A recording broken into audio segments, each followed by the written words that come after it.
एक दिन सिद्धार्थ ने अपने सारथी छंदक को नगर भ्रमण के लिए चलने को कहा।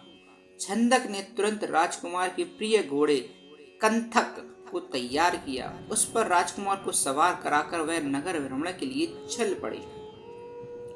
राजा शुद्धोधन ने ऐसा प्रबंध कराया था कि राजकुमार को मार्ग में कोई करुणाजनक दृष्टि दिखाई ना दे, ताकि उसके मन में विरक्ति की भावना उत्पन्न न हो। जिस मार्ग से उन्हें जाना था उसे स्वच्छ करके सजाया गया। उस मार्ग पर दोनों ओर सुंदर सुंदर लड़के लड़कियां खड़े थे। जब सिद्धार्थ उनके पास से गुजरते तो वे उन पर फूल बरसाते। कहीं दुख या कष्ट का नाम भी दिखाई नहीं दे रहा था। राजकुमार सिद्धार्थ भी उस समय प्रसन्न दिखाई दे रहे थे। एकाएक उनकी दृष्टि कहीं दूर उठ गई। एक झुकी हुई कमर वाला वृद्ध व्यक्ति उन्हीं की ओर चला आ रहा था। उसका मुंह झुर्रियों से भरा हुआ था, आंखें अंदर को ओर धसी हुई थीं, हाथ पैर कांप रहे थे। वह लाठी का सहारा लेकर बड़ी मुश्किल से चल पा रहा था। जरा उधर देखो छंदक, सिद्धार्थ ने उस वृद्ध की ओर संकेत करते हुए कहा। उस आदमी को जिसकी कमर झुकी हुई है, मुझे बताओ कि उसे क्या हो गया है। वह इतना सुंदर क्यों है? वह ठीक से क्यों नहीं चल पा रहा है? राजकुमार, छंदक ने उत्तर दिया, वह व्यक्ति बूढ़ा हो गया है। उसकी आयु अधिक हो गई है। अधिक आयु हो जाने पर व्यक्ति ऐसा ही हो जाता है। तो क्या आयु अधिक हो जाने पर मैं और यशोधरा भी ऐसे ही हो जाएंगे? सिद्धार्थ ने चिंतित स्वर में पूछा। हम भी बूढ़े हो जाएंगे, हम भी असुंदर हो जाएंगे, हम भी ठीक से नहीं चल पाएंगे। सच यही है राजकुमार, छंदक ने उत्तर दिया। ऐसा सभी के साथ होता है। बूढ़ा हो जाने पर मनुष्य की यही दशा होती है। शरीर इसी प्रकार कमजोर और असुंदर हो जाता है। सिद्धार्थ की सारी प्रसन्नता छूमंतर हो गई। उन्होंने छंदक को महल लौट जाने को कहा। जब सिद्धार्थ अपने महल पहुंचे तो उन्होंने यशोधरा को अपनी प्रतीक्षा करते हुए पाया। उन्हें उदास देखकर यशोधरा ने पूछा, क्या बात है स्वामी, क्या आप थक गए हैं? नहीं यशोधरा, सिद्धार्थ ने एक लंबी सांस लेकर उत्तर दिया, मैं थका हुआ नहीं हूँ। बात यह है कि आज मैंने एक ऐसे व्यक्ति को देखा जो बहुत कमजोर था। उसका पूरा शरीर कांप रहा था, उसकी आंखें झुकी हुई थी और वह असुंदर हो गया था। छंदक कहता है वह बूढ़ा हो चुका है। बूढ़ा हो जाने पर ऐसे ही होता है। यह देखकर मेरा मन उदास हो गया। इस प्रकार तो मेरी दशा भी आगे चलकर ऐसी ही हो जाएगी। यशोधरा ने कहा, आप व्यर्थ ही दुखी हो रहे हैं। छोड़िए इन बातों को, आप अपने मनोरंजन कक्ष में जाइए। पिताजी ने आपके मनोरंजन के लिए खास नर्तकी और गायिका को बुलाया है। आप वहां जाकर मनोरंजन कीजिए, आपकी सारी उदासी दूर हो जाएगी। यशोधरा की बात मानकर सिद्धार्थ मनोरंजन कक्ष में चले गए। वहां नर्तकी और गायिका ने अपनी कला का भरपूर प्रदर्शन किया। उन्होंने सिद्धार्थ की उदासी को दूर करने का पूरा पूरा प्रयास किया, लेकिन सिद्धार्थ की उदासी दूर ना हो पाई। उनकी आंखों के सामने रह रहकर वही वृद्ध व्यक्ति घूम रहा था जिसे उसने मार्ग में देखा था। वह बार बार यह सोच रहा था कि क्या बूढ़ा होने से बचने का कोई उपाय नहीं है। कुछ दिनों बाद अचानक सिद्धार्थ ने पुनः भ्रमण की इच्छा व्यक्त की। इस बार छंदक एक रथ सजाकर ले आया। रथ पर सवार होकर सिद्धार्थ पुनः नगर की ओर भ्रमण की ओर चल पड़े। इस बार छंदक पूरा प्रयास कर रहा था कि राजकुमार को कोई करुणाजनक दृश्य दिखाई ना दे, लेकिन जो होना होता है वह होकर ही रहता है। मार्ग में सिद्धार्थ को एक रोगी व्यक्ति दिखाई दिया। वह रोग के कारण करहा रहा था। सिद्धार्थ ने तत्काल रथ रुकवाया और छंदक से पूछा, इसे क्या हो गया है? यह इस प्रकार करहा क्यों रहा है? छंदक ने उत्तर दिया, राजकुमार, इसे रोग ने घेर रखा है। यह रोग के कष्ट को सहन नहीं कर पा रहा है, इसी कारण करहा रहा है। परंतु इस रोग ने क्यों घेर रखा है? सिद्धार्थ ने आश्चर्य से पूछा। छंदक ने उत्तर दिया, रोग तो बड़े बड़े स्वस्थ व्यक्ति को भी घेर लेता है, उन्हें भी रुला देता है। इसमें आश्चर्य कोई बात नहीं है।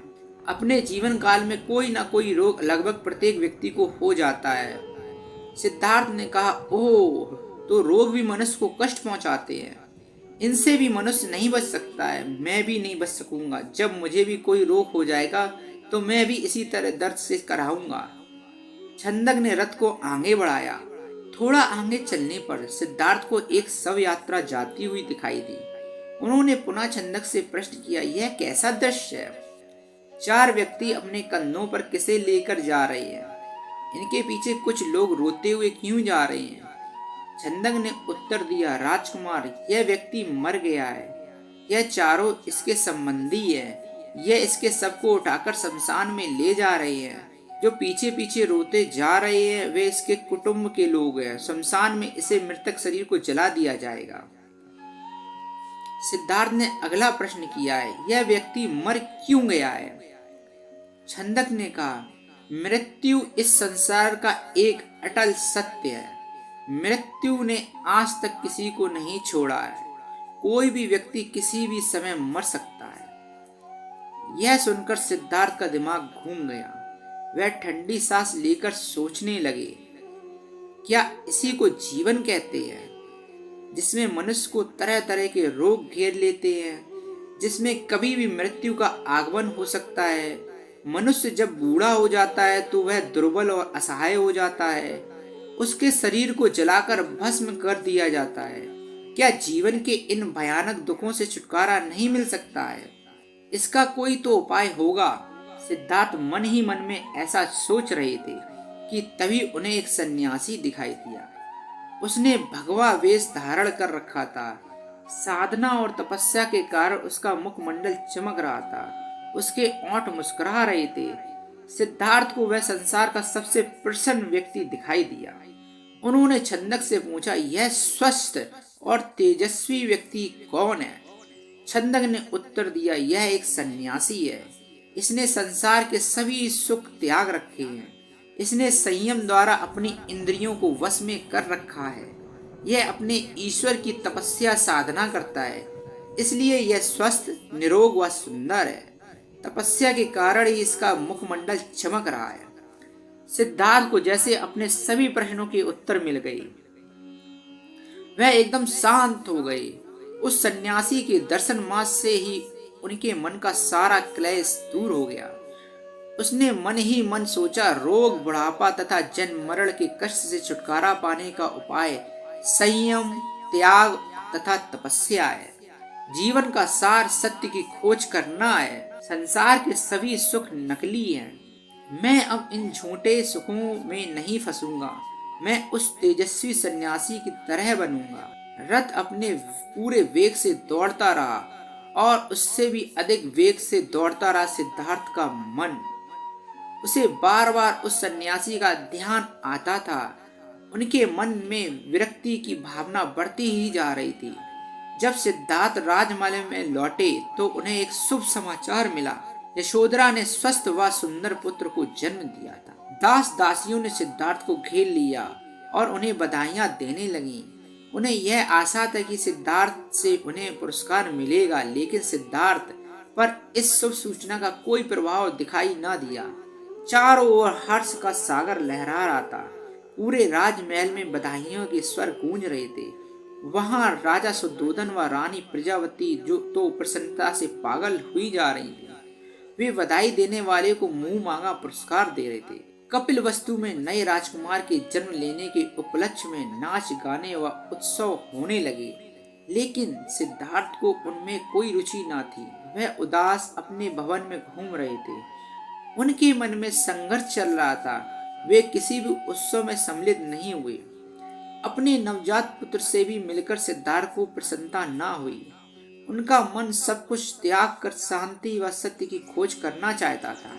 एक रात आषाढ़ की पूर्णिमा का चंद्रमा पृथ्वी पर अपनी शीतल चांदनी बिखेर रहा था। राजभवन में यशोधरा अपने पुत्र को छाती से लिपटाई सुख की निद्रा सो रही थी। दासियां भी अपना कार्य समाप्त करके गहरी निद्रा का आनंद ले रही थी। सिद्धार्थ अपने बिस्तर से एकाएक उठकर खड़े हुए और भवन से बाहर चले गए।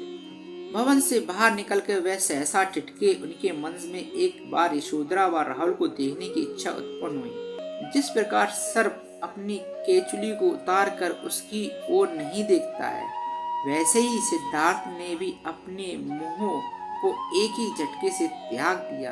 धीरे धीरे चलते हुए सिद्धार्थ वहां जहां पहुंचे जहां उनके सारथी छंदक सो रहा था। सिद्धार्थ ने उसे जगाया। छंदक ने चौंक कर अपनी आंखें खोली।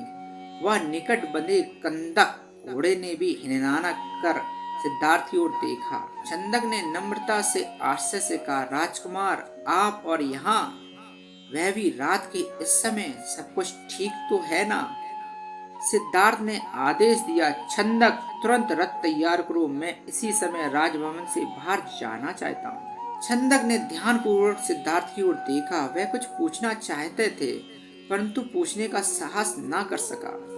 रथ को तैयार करके वह सिद्धार्थ के निकट ले आया। सिद्धार्थ रथ पर सवार हुए तथा छंदक को नगर से बाहर वन की ओर चलने के लिए कहा। चारों ओर गहरा अंधकार था। वहां सन्नाटा छाया हुआ था। जंगली जीव जंतुओं की आवाजें कभी कभी सन्नाटे को भंग कर देती। वातावरण बहुत डरावना हो जाता। घने जंगल के निकट सिद्धार्थ ने छंदक को रथ रोकने का आदेश दिया। रथ रुकते ही सिद्धार्थ नीचे उतर आए। सामने ही यमुना नदी अपने पूरे वेग से बह रही थी। उस समय वे अनुप्रिय नामक स्थान के निकट खड़े थे। सिद्धार्थ ने अपनी राजसी वेशभूषा उतार दी। साथ ही उन्होंने एक एक करके अपने आभूषण भी उतार दिए। अपने वस्त्र व आभूषण उन्होंने छंदक को दे दिए तथा लौट जाने का आदेश दिया। छंदक सिद्धार्थ के पैरों में गिरकर फूट फूट कर रोने लगा। वह हाथ जोड़कर कहने लगा, यह आप क्या कर रहे हैं राजकुमार? जब आपके माता पिता को आपके सन्यासी बन जाने की बात का पता चलेगा तो उन पर दुखों का पहाड़ टूट पड़ेगा। रानी यशोधरा पर क्या बीतेगी? आप अपना निर्णय बदल लीजिए, मेरे साथ राजमहल लौट चलिए। सिद्धार्थ ने छंदक से कहा, नहीं छंदक।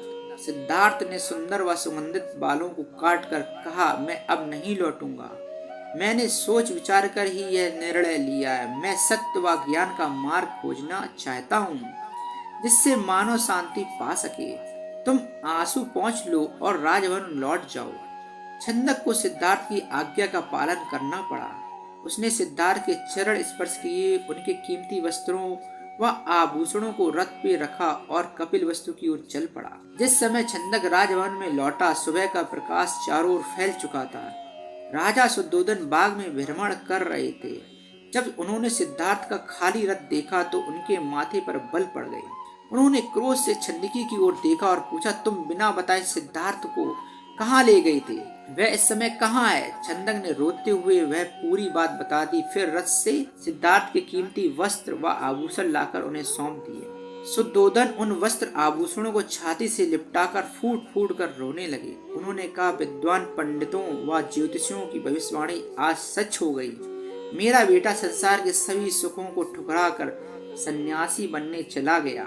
जब यशोधरा को तो पता चला तो वह इस बात को सहन न कर सकी। वह विलाप करने लगी, हे स्वामी, तुम बिना कहे ही घर छोड़कर चले गए।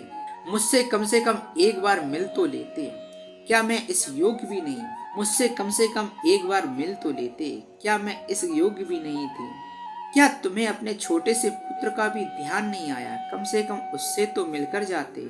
इसके बाद यशोधरा ने राजसी वेशभूषा उतार फेंकी। केवल सुहाग चिन्हों को छोड़कर उसने सभी आभूषणों को त्याग कर दिया। वह साधारण भोजन करती तथा पृथ्वी पर सोती। उसकी यह दशा देखकर प्रजावती बहुत दुखी होती। वह यशोधरा को छाती से लगाकर रो पड़ती और अपने स्वास्थ्य का ध्यान रखने के लिए कहती, यह तेरे खेलने खाने की आयु है बहू, यशोधरा से कहती। परंतु तूने तो सिद्धार्थ की तरह ही संसार के सभी सुख छोड़ दिए। क्या यह ठीक है? इस तरह रहने से क्या तुम बीमार नहीं पड़ जाओगी? तब राहुल की देखभाल कौन करेगा? माता जी, यशोधरा उत्तर देती, मेरे पति अब सन्यासी बन चुके हैं। वे पृथ्वी पर शयन करेंगे तथा जंगली फूलों फलों का भोजन करेंगे। ऐसे में भला राजवन में सुख के साथ कैसे रह सकती हूँ? आप कृपया दुखी ना हो। राहुल में ही इसके पिताजी की छवि को देखें, इससे आपको शांति मिलेगी। प्रजावती राहुल को छाती से लिपटाकर रो पड़ी। सिद्धार्थ के चले जाने के बाद कपिलवस्तु का हर व्यक्ति उदास हो गया। राजमहल में तो दुख का साम्राज्य स्थापित हो गया। ऐसे में केवल नन्हे राहुल की किलकारियां ही राजमहल में गूंजती तथा सबका मन बहलाती।